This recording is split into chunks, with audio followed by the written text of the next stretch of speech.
बहुत समय पहले की बात है। एक घने जंगल में एक बेहद चालाक गीदड़ रहता था। जंगल में शेर, बाघ जैसे डरावने जानवरों के बीच भी वो अपनी चतुराई के दम पर आराम से जीता और पेट भरता था। एक दिन उसे एक मरा हुआ हाथी दिखाई दिया। वाह, आज तो दावत है, उसने खुशी से सोचा।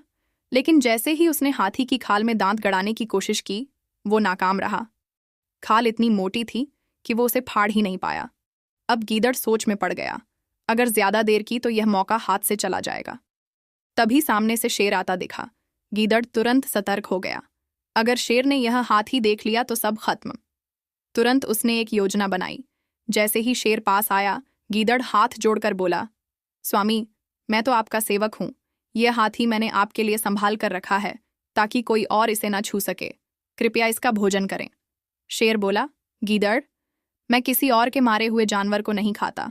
ये मेरा धर्म है, इसे तुम ही खाओ। मेरी तरफ से ये भेंट समझो। और शेर वहां से चला गया, बच गया। गीदड़ ने चैन की सांस ली, लेकिन अब इसे खाने का तरीका निकालना होगा, वरना कोई और आ गया तो सब गया। इतने में दूसरी ओर से एक बाघ आता दिखा। अब क्या करूं? शेर को तो बातों में उलझा लिया, लेकिन इस बाघ से कैसे निपटूं? इस बार गीदड़ ने भेद नीति अपनाई।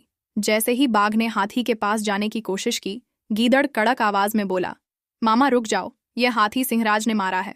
वो अभी नदी पर स्नान करने गए हैं। जाते जाते कह गए कि अगर कोई बाघ इधर दिखे तो बता देना, जंगल छोड़ दे, वरना मारा जाएगा। बाघ डर के मारे कांप गया। भाई, मुझे मत फंसाना, मैं अभी चला जाता हूं। इस उपकार का बदला जरूर चुकाऊंगा, कहकर बाघ भाग गया। बाघ के जाते ही वहां एक चीता आया। गीदड़ सोचने लगा, इसके दांत तो तेज होते हैं, क्यों ना इसे खाल उधड़वाने के लिए इस्तेमाल करूं। इस बार उसने दाम नीति अपनाई। बड़े ही मीठे स्वर में बोला, आओ भांजे, बहुत कमजोर लग रहे हो। सब ठीक तो है? चीता बोला। मामा, पंजों में दर्द है, कई दिनों से भूखा हूं। गीदड़ बोला, तो फिर आओ, मेरा आतिथ्य स्वीकार करो, देखो खाना तैयार है। चीता खुश हो गया और खाने के लिए हाथी की ओर बढ़ा। लेकिन जैसे ही उसने दांत गड़ाने की कोशिश की, गीदड़ बोला, रुको भांजे, सुनो, ये हाथी सिंहराज ने मारा है। वो जब तक लौटे नहीं तब तक जितना खा सको जल्दी खाकर भाग जाना, मैं निगरानी रखूंगा। चीता मान गया और खाल उधेड़ने लगा। जैसे ही कुछ खाल उधड़ी, गीदड़ जोर से चिल्लाया, शेर आ रहा है, भागो भांजे भागो। चीता डरकर वहां से भाग गया। अब गीदड़ मुस्कुराया, अरे वाह, यह नीति भी काम आ गई। वो हाथी के मांस का मजा लेने लगा। अभी उसने थोड़ा ही खाया था कि तभी एक और गीदड़ वहां आ गया। दोनों की ताकत बराबर थी, तो इस बार हमारे चतुर गीदड़ ने दंड नीति अपनाई और जोरदार लड़ाई के बाद उसे भगा दिया।